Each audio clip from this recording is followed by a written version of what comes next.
नमस्कार दोस्तों, आप सभी का स्वागत करता हूं अपने यूट्यूब चैनल सर्च आर 24 में। दोस्तों, ग्रुप डी 2019 से रिलेटेड एक अपडेट आई है जो कि कोलकाता रीजन से आई हुई है और काफ़ी इंपॉर्टेंट अपडेट है यहाँ पर, क्योंकि इस अपडेट के अंदर दोस्तों सीसीए कैटेगरी वाले स्टूडेंट्स की भी बारे में भी बात की गई है। क्योंकि दोस्तों अभी तक फ़िलहाल जितने भी आरआरसी के नोटिस आए हुए हैं पैट से रिगार्डिंग, कहीं भी सीसीए कैटेगरी वाले स्टूडेंट्स के लिए कोई अपडेट नहीं थी। बट जो कोलकाता रीजन से आया हुआ है इस बार नोटिस पैट के लिए, उसके अंदर सीसीए कैटेगरी की बात की गई है और उनके बारे में बताया गया है कि उनका आगे वाला प्रोसेस कब स्टार्ट हो सकता है और आगे आने वाला कौन सा प्रोसेस ऐसा है। क्योंकि सभी को पता है कि सीसीए कैटेगरी वाले जो स्टूडेंट हैं उनका पैट तो होने वाला नहीं है, तो आगे डीवी होगा, ठीक है। और डीवी में कितने बच्चों को बुलाया जाएगा, डीवी कब होगा, इसके रिगार्डिंग में कोलकाता रीजन एक नोटिस जारी किया हुआ है। और एक्चुअली नोटिस तो पैट वाले स्टूडेंट्स के लिए ही है, बट उसके अंदर सीसीए कैटेगरी वाले स्टूडेंट्स की भी बात की गई है, उनके लिए भी एक अपडेट दिया गया है, ठीक है। क्या है अपडेट, इस वीडियो के अंदर फुल डिटेल में बात करेंगे। आखिर कोलकाता रीजन ने कौन सा अपडेट दिया है सीसीए कैटेगरी वाले स्टूडेंट्स के लिए। आप लोग वीडियो को पूरा देखिएगा और अगर आपको कहीं भी डाउट होता है तो आप लोग हमें कमेंट सेक्शन में बता सकते हो, ठीक है। तो चलिए दोस्तों स्टार्ट करते हैं, देखते हैं नोटिस में क्या क्या दिया गया है। और काफ़ी इंपॉर्टेंट नोटिस है दोस्तों। ये जो नोटिस है ऑलरेडी 7 तारीख को आ चुका था, बट मेरी थोड़ी तबीयत ठीक नहीं थी, इसकी वजह से मैं वीडियोस बना नहीं पाया था। ये वीडियो आपको थोड़ा लेट मिल रहा होगा, बट आपका मैं यहाँ पर डाउट क्लियर कर दूंगा। जो भी नोटिस के अंदर इंपॉर्टेंट पॉइंट्स दिए गए हैं सीसीए कैटेगरी वाले स्टूडेंट्स के लिए, सब कुछ मैं डिस्कस कर दूंगा, जिससे आपको कोई भी डाउट नहीं होने वाला है, सब कुछ आपको क्लियर हो जाएगा। तो दोस्तों बात करें इस लेटर की, तो ये लेटर जो दोस्तों आया हुआ है आरआरसी सेल ईस्टर्न रेलवे की तरफ से, यानी कोलकाता रीजन से ये लेटर जारी हुआ है। और ये लेटर, और अगर दोस्तों बात करें इस लेटर की, तो ये लेटर दोस्तों 7 जनवरी को इशू किया गया था। और यहाँ पर लेटर जो है ये जारी किया गया था फॉर फिजिकल एफिशिएंसी टेस्ट, ठीक है, RRC 01/2019। जैसे कि आपको पता है कि ये जो है ग्रुप डी का नोटिफिकेशन नंबर है और इसी के रिगार्डिंग में इन्होंने ये नोटिस जारी किया है। यहाँ तक आपको क्लियर हो गया होगा। आगे दोस्तों बात करते हैं आगे क्या दिया गया है। तो दोस्तों यहाँ पर बात किया गया है जो बच्चे पीटी के लिए क्वालिफाई हैं, जिनका शॉर्ट लिस्ट हुआ है पीटी के लिए, उनका पीटी होने वाला है 30 जनवरी से लेकर 7 फरवरी तक। तो मे बी जो भी बच्चे कोलकाता रीजन से हैं, आप लोग रेडी रहिए। आपका जो पैट है वो 30 जनवरी से लेकर 7 फरवरी तक होगा, ठीक है। और कहाँ पे होगा दोस्तों, तो यहाँ पर देखिए बताया गया है कि आसनसोल, मालदा और कोलकाता। तो यहाँ पर 3 जगह हो सकता है। और कितने कैंडिडेट्स बुलाएंगे तो ये आप लोग डेटा देख लीजिएगा, ठीक है। 18 से 14 फीमेल कैंडिडेट्स हैं और फीमेल कैंडिडेट्स को बुलाया गया है 30 और 31 को, ठीक है। और बाकी जो मेल्स कैंडिडेट बचे हुए हैं उनके लिए बुलाया गया है आसनसोल, मालदा और कोलकाता ग्राउंड्स में। तो ये आप लोग थोड़ा देख लीजिएगा, यहाँ पर हम डिटेल में बात नहीं करेंगे। यहाँ पर आप लोग बस इतना समझ लीजिए कि जो फिजिकल एफिशिएंसी और टेस्ट है, जो बच्चे क्वालिफाई किए हुए हैं कोलकाता रीजन से, उनका 30 से लेकर 7 फरवरी के बीच में होने वाला है, जिसमें 2 दिन 30 और 31 को आपका गर्ल्स का होगा और बाकी दिन आपका मेल्स का होगा। ये आप इतना समझ लीजिए। बाकी वेन्यू शेड्यूल कब कब है आपका, ठीक है, डेट और रिपोर्टिंग टाइप आपकी कब की है, इसका एडमिट कार्ड आपका इशू कर दिया जाएगा। ऑफिशियल वेबसाइट पे आपको मिल जाएगा, ईस्टर्न रेलवे की वेबसाइट पे आपको मिल जाएगा आपका एडमिट कार्ड, वहाँ से आप लोग अपना एडमिट कार्ड डाउनलोड कर सकते हो, ठीक है। आगे बात करते हैं दोस्तों, मेन इंपॉर्टेंट टॉपिक पे पहुँचते हैं हम लोग कि जो सीसीए कैटेगरी वाले स्टूडेंट्स हैं उनके लिए क्या मैसेज दिया गया है। तो यहाँ पर दोस्तों अगर आप देखेंगे तो सेकेंड लास्ट पैराग्राफ में ही है, जो सीसीए कैटेगरी वाले स्टूडेंट्स हैं उनकी बात की गई है। और यहाँ पर क्या बताया गया है ज़रा ध्यान से देखिएगा और स्किप जरा सा भी मत कीजिएगा, क्योंकि यहीं पर इंपॉर्टेंट बात है और आप सभी को समझना बहुत ज़रूरी है। आप लोग बहुत कन्फ्यूजन में हैं कि आपका जो सीसीए कैटेगरी जो रिजल्ट आया हुआ है नॉर्मलाइजेशन बेस पे, क्या वो रिजल्ट वैलिड है या आगे 1/3 का वेटेज मिलेगा या फिर 1/3 जुड़ कर आया है। आपको मैं यहाँ पर क्लियर करने वाला हूँ। इसके ऊपर तो ऑलरेडी हमने बात कर चुके हैं कि 1/3 जुड़ा है कि नहीं जुड़ा है, और जो आपका मेरिट है वो कैसे बनेगा, तो उसके ऊपर तो हम लोग ऑलरेडी बात कर चुके हैं, फुल डिटेल में बात कर चुके हैं। अगर आपने वीडियो नहीं देखा तो आपको आई बटन पर मिल जाएगा, वाला वीडियो जरूर देखिएगा, आपका डाउट क्लियर हो जाएगा कि 1/3 काउंट है या नहीं है, ठीक है। फिलहाल हम यहाँ पर बात करते हैं नोटिस में क्या दिया गया है। तो यहाँ पर अगर आप देखेंगे दोस्तों तो लिखा है candidates are to take note that as per directive of railway board vide letter number, ये लेटर नंबर दिया गया है जो 13/4/2022 को आया था, ठीक है।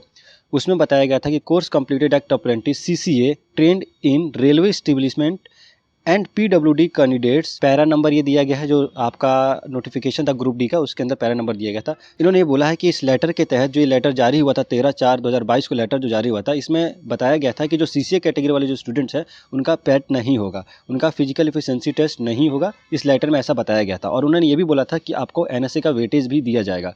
तो NSA का वेटेज दिया गया है कि नहीं दिया गया, यहाँ पर ये तो नहीं बोला गया है। यहाँ पर सिर्फ और सिर्फ पैट की बात की गई है, पैट का लेटर नंबर दिया गया है और बोला गया है कि जिन बच्चों ने सीसीए कैटेगरी के अंदर अपना फॉर्म फिलअप किया है उनका पैट नहीं होगा, ठीक है। आगे देखिए क्या लिखा है कि who have come in the zone of consideration for PT are exempted from the PET and their candidature will be treated as the basis of CBT result. तो यहाँ पर दोस्तों साफ क्लियर कर दिया गया है कि जो बच्चे आरआरसी ईस्टर्न रेलवे में फॉर्म फिलअप किए हैं, यानी कोलकाता रीजन में अगर आपने फॉर्म फिलअप किया है तो वहाँ से ये नोटिस जारी किया गया और यहाँ पर बोला गया है कि जो बच्चे इस कैटेगरी में आते हैं, जैसे कि सीसीए कैटेगरी में और पीडब्ल्यूडी कैटेगरी में अगर आप आते हैं और आपका जो जोन है वो कोलकाता जोन है, उसके अंदर इन्होंने बोला है कि आपका पैट नहीं होगा। ठीक है, यहाँ पे बोल दिया, साफ बोल दिया कि एग्जाम्प्टेड फ्रॉम पैट, और आपका जो कैंडिडेचर है ट्रीटेड किया जाएगा सीबीटी रिजल्ट के बेसिस पे, और सीबीटी रिजल्ट के बेसिस पे ही आपको बुलाया जाएगा। देखिए क्या लिखा गया आगे, they will be called for the document verification DV. तो उन्होंने बोला है कि जो सीबीटी आपका जो हुआ है उसके बेसिस पे ही आपका डीवी किया जाएगा। ठीक है, तो दोस्तों यहाँ पर आपको एक बात समझने की जरूरत है। यहाँ पर इन्होंने डायरेक्ट बोल दिया कि जो सीबीटी का जो रिजल्ट आया है सीसीए कैटेगरी वाले या फिर पीडब्ल्यूडी वाले स्टूडेंट्स का, वहाँ पर सीबीटी के बेसिस पे ही आपको डॉक्यूमेंट वेरिफिकेशन के लिए बुलाया जाएगा। अब आप लोगों का डाउट ये होगा कि जो सीसीए कैटेगरी का जो रिजल्ट आया हो तो नॉर्मलाइजेशन बेस पे रिजल्ट आया है, तो क्या वहाँ पर 1/3 का एडिशन हो चुका है कि नहीं हुआ है? ये एक सबसे बड़ा डाउट है, क्योंकि अभी भी रेलवे ने कहीं भी क्लियर नहीं कर रही है कि 1/3 आपका जोड़ के आया है, वेटेज आपको मिला है कि नहीं मिला, ये अभी तक कहीं भी क्लियर नहीं हो रहा। और जब तक क्लियर नहीं होता हम कैसे बोल सकते हैं कि 1/3 ऐड है या नहीं ऐड है। ठीक है, फिलहाल यहाँ पर अगर हम लेटर के अकॉर्डिंग देखा जाए तो लेटर के अकॉर्डिंग बोला जा रहा है कि जो सीबीटी रिजल्ट आपका आया हुआ है सीसीए कैटेगरी वाले स्टूडेंट्स का नॉर्मलाइजेशन बेसिस पे, उसी रिजल्ट के बेसिस पे ही आपको डीवी के लिए बुलाया जाएगा। अगर दोस्तों ऐसा होता है तो बहुत बच्चों का नुकसान हो जाएगा, क्योंकि मैंने देखा है बहुत बच्चों के 30 नंबर भी नहीं आ रहे हैं, 30 नंबर से भी कम नंबर आ रहे हैं।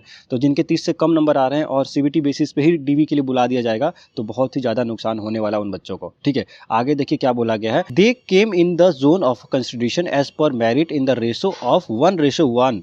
ठीक है, यहाँ पर एक और बात बहुत इंपॉर्टेंट बोला गया है, जो मेरिट बनेगा सीबीटी रिजल्ट के बाद, सीबीटी रिजल्ट जो आपका आ चुका है उसके बाद जो डॉक्यूमेंट वेरिफिकेशन के लिए बुलाया जाएगा, वहाँ पर मेरिट जो बनाया जाएगा 1:1 का ही बुलाया जाएगा। दोस्तों ये बहुत बड़ा अपडेट है दोस्तों, बहुत बड़ा अपडेट। इसके ऊपर तो ऑलरेडी रेलवे ने पहले ही नोटिस जारी किया था, बट यहाँ पर मैं आपको फिर से क्लियर कर दूँ, यहाँ पर बोला गया है कि जो आपका सीबीटी रिजल्ट आया हुआ है ना, उसके बेसिस पे डीवी के लिए पैनल जारी किया जाएगा और उस पैनल के अकॉर्डिंग 1:1 को ही बुलाया जाएगा। यानी दोस्त अगर मान के चलिए दोस्तों 100 सीटें हैं तो 100 बच्चों को ही बुलाया जाएगा सिर्फ, यानी 100 बच्चों को ही बुलाया जाएगा, 1:1 में ही बुलाया जाएगा, एक सीट पे एक ही बच्चे को बुलाया जाएगा। यहाँ पर इन्होंने क्लियर कर दिया है। ठीक है, तो यहाँ पर कोई भी वेटिंग लिस्ट तो नहीं है दोस्तों, वेटिंग लिस्ट का सिस्टम इन्होंने हटा दिया है, वेटिंग लिस्ट आपका नहीं होने वाला है। जितनी सीटें हैं उतने ही बच्चों को बुलाया जाएगा डॉक्यूमेंट वेरिफिकेशन के लिए, यहाँ पर इन्होंने साफ क्लियर कर दिया है। तो मे भी आपको क्लियर हो रहा होगा। और दोस्तों यहाँ पर इन्होंने साफ क्लियर भी कर दिया है कि जो आपका सीबीटी रिजल्ट है उसके बेसिस पे ही डॉक्यूमेंट वेरिफिकेशन के लिए बुलाया जाएगा। तो दोस्तों जो आपका रिजल्ट आया हुआ है, सीबीटी रिजल्ट आ रखा है, आप सभी ने अपना स्कोर कार्ड देख लिया, उस स्कोर कार्ड में देख लीजिए, उसी के बेसिस पे ही आपको डीवी के लिए बुलाने वाले हैं, ये कंफर्म हो चुका है। अब आगे देखते हैं कि 1/3 का वेटेज आपको मिलता है या नहीं मिलता है, या फिर आपके स्कोर कार्ड में ही जुड़ के आया हुआ है। इसके ऊपर तो क्वेश्चन मार्क है, अभी तक कोई डाउट क्लियर नहीं कर पाया कि एनएसएस सर्टिफिकेट का आपका जो मार्क्स है वो जुड़ के आया हुआ है कि नहीं आया हुआ है।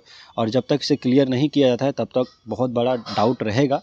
और अगर दोस्तों जो रिज़ल्ट आया हुआ है सीबीटी का और उस बेसिस पे ही डीवी के लिए बुलाया जाएगा तो बहुत बच्चों का नुकसान होना तय है, क्योंकि रिज़ल्ट जो है बहुत बच्चों का मिनिमम मार्क्स से भी कम आ रखा है, 40-30 से भी बहुत कम बच्चों का मार्क्स आ रखा है।